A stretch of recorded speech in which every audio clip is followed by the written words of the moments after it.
Bonjour docteur, merci de m'avoir reçu aussi vite. Naturally. Voilà, en fait, je viens vous voir parce que j'aurais aimé que vous auscultiez la clause bénéficiaire de mes contrats d'assurance vie. J'ai quand même quelques doutes à ce sujet.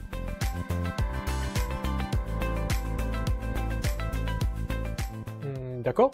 Pourquoi cette interrogation? Qu'est-ce qui vous fait douter? Alors, ce qui me fait douter, en fait, c'est qu'elle a été rédigée comme ça parce que je voulais laisser la plupart des capitaux, l'utilisation des capitaux à mon épouse. Mais en même temps, je me rends compte que c'est pas forcément le bon choix fiscal. Et d'un autre côté, j'ai pas envie de mettre tout de suite mes enfants en rang numéro 1 en tant que bénéficiaire, parce que justement, je veux pas que mon épouse ait un manque de capitaux. Donc du coup, je suis un peu perdu entre ces deux options et je vous avoue que je sais pas trop quoi faire.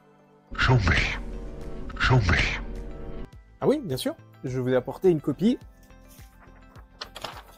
Tenez.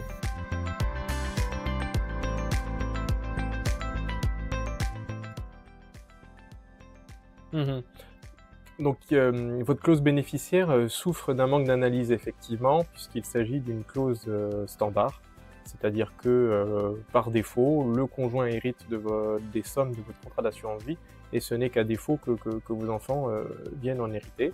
Donc, effectivement, ça ne correspond pas exactement à vos objectifs. Il faudrait sans doute qu'on envisage un démembrement de cette clause bénéficiaire. Démembrer? Oh, ça fait un peu peur, ça. Ça consiste en quoi? Enfin, vous pouvez m'expliquer un petit peu?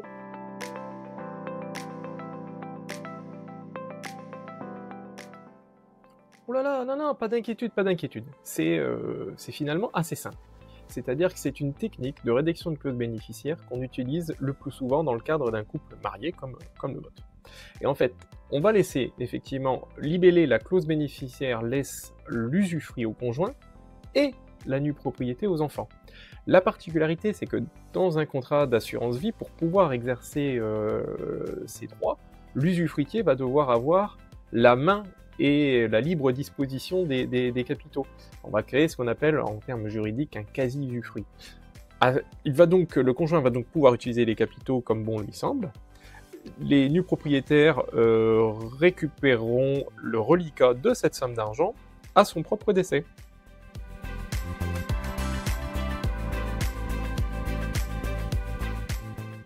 Ah ouais, je comprends.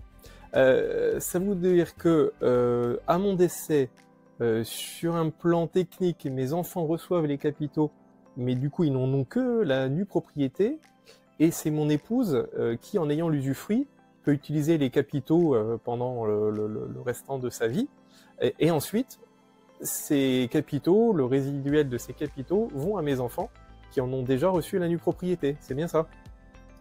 Absolument. Cette technique de rédaction va vous permettre de joindre vos différents objectifs, favoriser in fine la transmission avec le moins de fiscalité en faveur de vos enfants, tout en laissant la main à votre conjoint pour continuer à profiter de son niveau de vie avec les capitaux qui sont aujourd'hui sur ce contrat.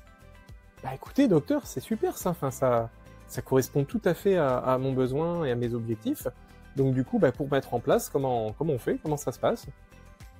Alors, on va reprendre rendez-vous pour vous rédiger une clause bénéficiaire complètement personnalisée. De votre côté, vous viendrez avec les éléments sur chaque bénéficiaire au contrat, nom, prénom, date, lieu de naissance, adresse, de façon à ce qu'on rédige cette clause bénéficiaire exactement selon vos souhaits et avec le plus de précision possible pour que, au moment de votre décès, tout soit appliqué exactement comme selon votre volonté. I'll be back. Écoutez, merci beaucoup docteur, donc je vous revois pour la mise en place, et je vous dis à très bientôt. Merci beaucoup.